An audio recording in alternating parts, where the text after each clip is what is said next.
Hola, continuando entonces con esta bonita serie de acerca del uso de las giveaways con el ejemplito de una calculadora para la serie de Fibonacci, un ejemplo bastante sencillo que hemos ido desarrollando a lo largo de esta serie de videos, pero que nos da muchísima idea de cómo está funcionando entonces todo en conjunto esto del uso de la programación en C Sharp, ¿no? Más bien de la programación de C Sharp, el uso del C Sharp para programar el C gatito o el do sostenido, ¿no? C numeral también se le puede conocer, pero bueno, ya nosotros teníamos o habíamos generado nuestra ventanita para calcular una cantidad de números de la serie, se calculaba la serie, se tenía aquí lo de la serie de Fibonacci. Aquí hace falta hacer una pequeña modificación de que si es de que se pueda ingresar o no, de que sea read only, ¿no? Bueno, aquí entonces, como pueden observar, hice un pequeño cambio. Estuve realizando la programación, o toda la programación se estuvo realizando en Sharp Develop, pero ahora vamos a tener que migrar a Visual Studio. Esto lo he probado, o lo que a continuación vamos a hacer. De todas maneras, voy a dejar el enlace al otro video para que se observe cómo se va a dar de alta una base de datos en Firebase de Google. Ahí, esta de aquí. En Firebase, Real Time Database. Esta es la que vamos a estar nosotros manejando en este momento. Va a estar entonces en la descripción del video el enlace a ese otro video donde se da de alta toda esa parte de la base de datos. Es un poquito más largo, es un proyecto bastante largo para dar de alta todo eso, pero ayudará muchísimo para este momento en este pequeño ejemplito, ya mover todo de manera un poco más rápida, ¿no? Vale, porque ya entonces aquí nosotros ya estamos dando o yendo directamente al uso entonces de todas estas herramientas para generar este pequeño ejemplo. Bueno, si nosotros ya teníamos esta calculadora de serie Fibonacci donde nos lo mostraba y todo estaba bastante bien, ya le habíamos puesto entonces un log para ver los posibles errores o cuando el usuario se equivocaba y colocaba números que no eran los que se pueden calcular entonces con esta bonita calculadora. Bueno, pues entonces, ahora lo que vamos a hacer es guardar esta serie o las series que se vayan generando aquí en una base de datos. Quizá podríamos tenerla esa base de datos para después mandarla a llamar y ya no tener que realizar todo el cálculo o a lo mejor utilizarla en algún otro programa, ¿no? Para que ya se vayan interconectando entonces estos programas o poner la base de datos disponible a alguien para que sea utilizable en otro programa, que en ese caso sería nada más de solo lectura, ¿no? Para que no modifique entonces aquí lo de las series de Fibonacci. Pero bueno, entonces, aquí lo que vamos a hacer, o lo único que hice, el cambio, es Visual Studio. ¿Por qué Visual Studio? Bueno, aquí nosotros vamos a tener que agregar un paquete adicional para el manejo entonces de estas bases de datos en Firebase de Google, les digo, ¿no? Tengo que decir varias veces Google para que el video me lo puntúen bastante bien. Entonces, para eso vamos a utilizar una cosa que se llama el Nuggets para la obtención entonces de estos paquetes y podemos utilizarlo. Pueden aquí, entonces, este es el Visual Studio 2019. Generalmente son muy similares. Debe tener aquí alguna de búsqueda, entonces para buscar entonces dentro de todas las funcionalidades que tenga este paquete o esta IDE y buscar entonces el NuGet Package Manager, ¿va? Este paquete entonces va a descargarles toda la información, librerías y todo lo que se requiera directamente hacia su proyecto, ¿va? Va a estar entonces ahí almacenado en su proyecto y ya lo van a poder manejar sin ningún problema. Aquí lo que nosotros vamos a estar buscando va a ser este que se llama Firesharp. También les digo, en el video que va a estar en la descripción de este mismo, o el enlace a ese video, viene toda esta parte también explicado. Vamos a estar utilizando este que se llama aquí Firesharp by Sayala. Sayasol, ¿no? Es que es Sayasol, ¿sí? Entonces es un cliente para la API del Firebase, ¿no? De un cliente.net, que es lo que nosotros estamos manejando en este momento. Vale, entonces de ahí ustedes ya le pueden decir, aquí ya lo tengo instalado, le pueden decir entonces que lo instale. Y ya nada más es cuestión de darle siempre, como siempre, aceptar y aceptar todas las licencias que esté pidiendo, ¿no? Una vez que ya lo tienen aceptado, vamos a ir aquí a su código fuente y añadir fireshark.config, fireshark.response y fireshark.interfaces. Bueno, para este caso el response no va a ser tan necesario porque no vamos a hacer una lectura, pero es posible entonces que posteriormente esto sí se pueda realizar. La ventaja entonces que tenemos aquí con el Visual Studio es de que muchas veces les da alguna información adicional y por ejemplo estas librerías que no son utilizadas se las marca diciendo que utilizar entonces esta directiva es completamente innecesario y esto les ayuda entonces a generar códigos más eficientes, más limpios y que pueden tener un mantenimiento más sencillo, ¿no? Es una gran ventaja el uso de esta IDE. Bueno, tenemos entonces nuestra misma clase, todo está exactamente igual, el log se ha quedado, pero le añadimos a esta guide este pequeño botoncito y que dice guardar serie en BD.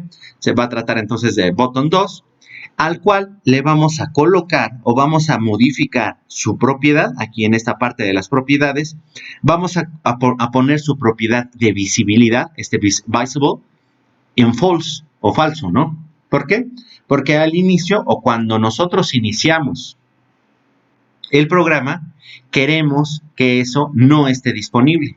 ¿Por qué razón? Porque si enviamos entonces algo que no esté o que no exista en ese momento hacia la base de datos, puede ocasionarnos algún error en la misma base de datos y generar pues ya toda una alteración bastante ruda y dañarla.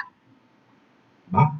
Entonces, bueno, ahí tenemos ese primer paso para evitar que los usuarios le estén ahí picando de guardar en una serie de datos, guardar la serie en una base de datos cuando no existe absolutamente nada. De la misma manera, si nosotros colocamos algún valor que no es, jamás va a aparecer entonces este botoncito. ¿Va? Solamente va a aparecer cuando ponemos un valor correcto. ¿Cómo le vamos a hacer sobre esa parte? Vamos al código.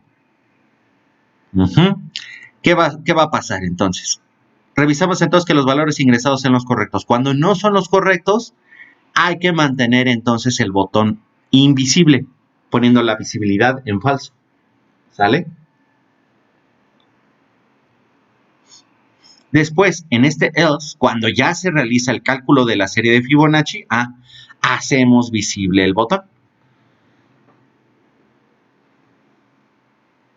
Hay una diferencia bastante grande, o bueno, cierta diferencia. Con esto nosotros vamos apareciendo el botón y podemos darle un poco más de dinamismo a nuestra ventana, porque podríamos utilizar entonces la propiedad de habilitar o enable, donde el botón sí se va a observar, pero no vamos a poder presionarlo.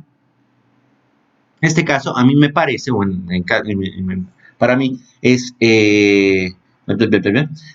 es un poco más dinámico colocar que vayan apareciendo entonces ciertos controladores para que no esté de alguna manera la ventana totalmente estática y ya ir habilitando cada uno de los controladores. Me parece un poco más útil a veces o dinámico el colocar entonces esto de que los botones vayan apareciendo, los controladores vayan apareciendo.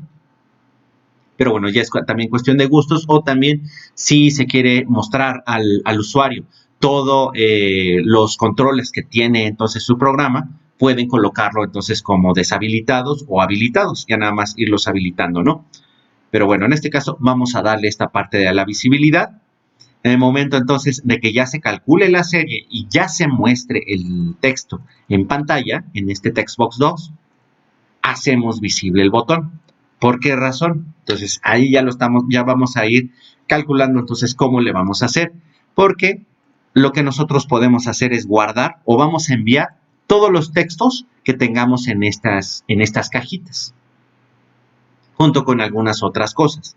Es bastante sencillo entonces guardar esa información en la base de datos cuando esta es de tipo texto. Y vamos a colocar entonces todo esto dentro dentro del método button.doesClick, que es el que viene conectado, aquí está, con el evento click. ¿Sale? Ok, entonces vamos. Ahora viene ya toda esta información.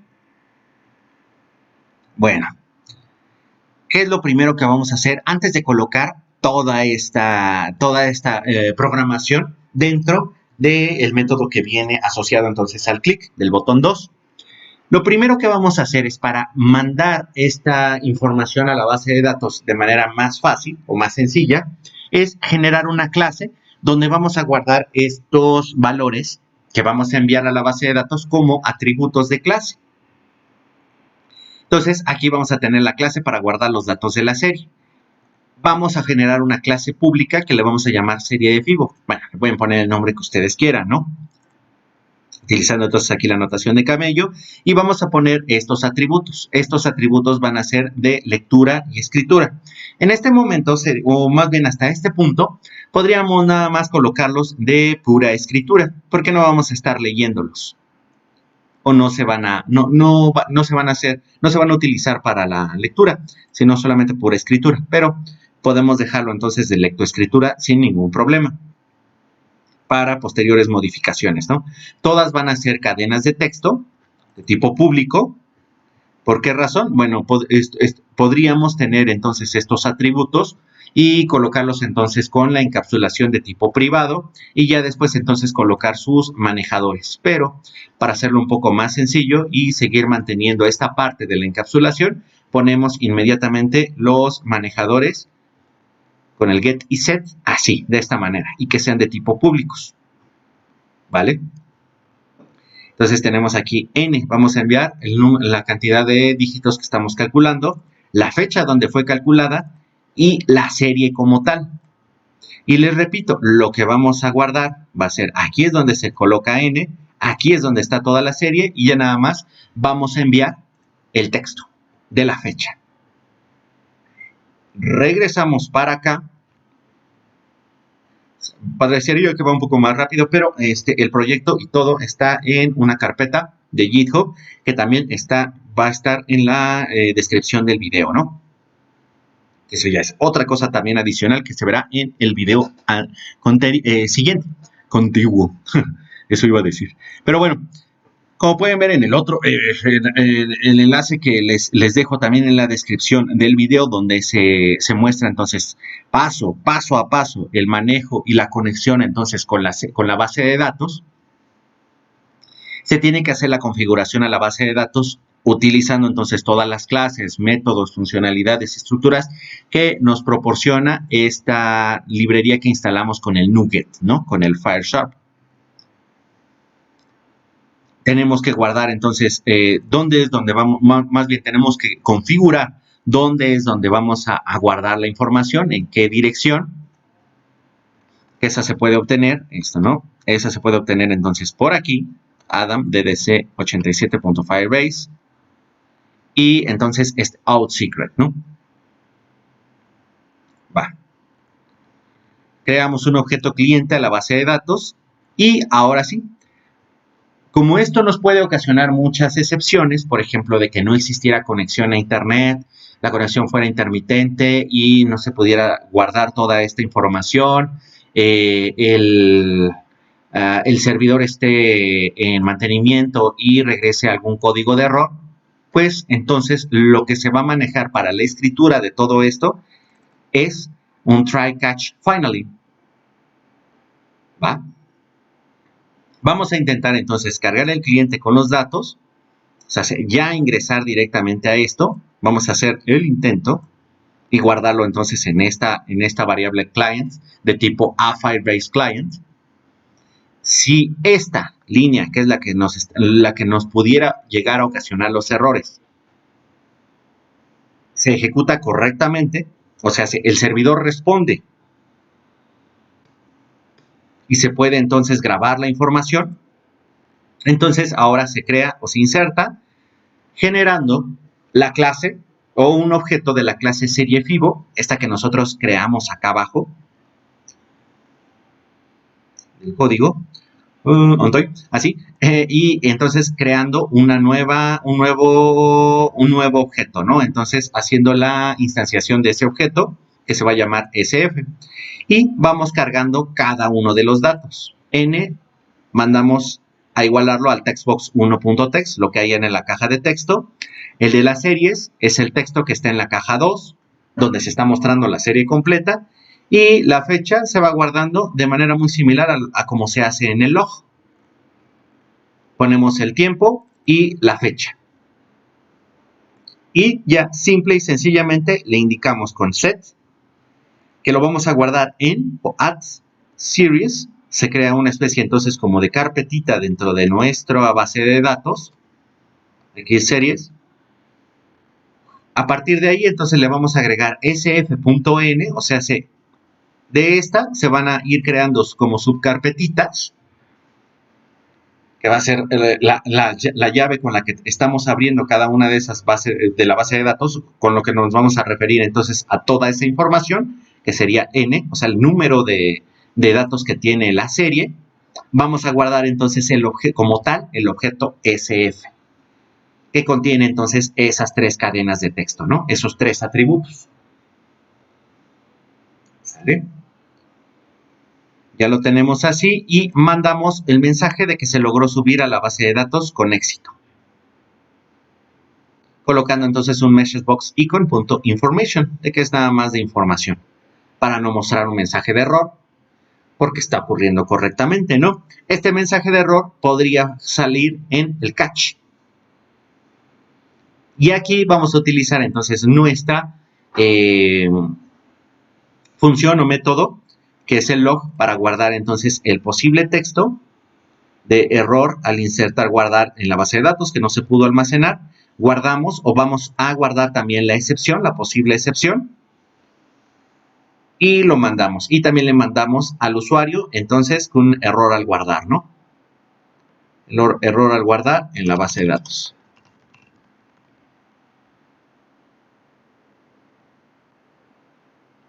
Ah, no, sí, porque es el texto. Sí, no, está correcto. Este sería más bien el título de la ventanita. Y finalmente ponemos en finally que se limpien las cajas de texto, que se deje de hacer visible el botón 2 porque se van a limpiar todas las cajas de texto, entonces es como si se hubiera arrancado el programa desde un inicio y se coloca el foco en la caja de texto. Se haya o no logrado salvar la información en la base de datos. Recuerden que aquí en el try catch es si este logra hacerse, si alguna de estas líneas no se ocasiona una excepción, entonces se ejecuta y después se ejecuta finally. Si alguna de estas líneas crea alguna excepción, deja de ejecutarlo y pasa al catch, ejecuta todo esto y finalmente termina ejecutando lo que está en finally. Entonces esto siempre se ejecuta. Y ya queda de esta manera completo esta parte de la base de datos. Lo ejecutamos. Vamos a ver entonces la base de datos de un jalón. Ya tenemos aquí unos datos. Por ejemplo, tenemos la serie de 1. Estas van a ser las llaves que está representado por n, ¿no? 1, 10, 21, 45. Generalmente o se recomienda que estas llaves sean números enteros muchas veces, para que no haya tanto problema, o cadenas de texto cortas, ¿va? Para que pueda ser identificado de manera más sencilla. Esto también, bueno, viene en la descripción del video, otro enlace a una pequeña descripción de lo que son las bases de datos. Es una muy breve descripción de las bases de datos, una micro introducción. Vale, entonces ya viene todo esto. Y esta se llama entonces las bases de datos de tiempo real. Lo siguiente, vamos a realizar el cálculo, por ejemplo, de 13. Calculamos la serie, es correcta, nos sale guardar serie en base de datos, ejecutamos. Datos subidos con éxito, aquí aparecieron inmediatamente los datos, damos en aceptar y se borra entonces toda la información para que vuelva a ejecutarse. Ahí está. ¿Dónde podría haber algún pequeño error? ¿O dónde existiría algún error? Por ejemplo, si nuestra dirección fuera incorrecta, vamos a ponerle entonces aquí un 6, hay que borrarlo después. Vamos a poner start, cantidad de números de la serie. Nosotros ponemos una cantidad de números de la serie que pueda ser calculada, 34, calculamos, viene aquí y guardamos. Intentamos guardar en la serie, en la base de datos. Y nos dice error al guardar, error el intentar guardar en la base de datos, no se pudo almacenar. Ya nos manda esa información de error y además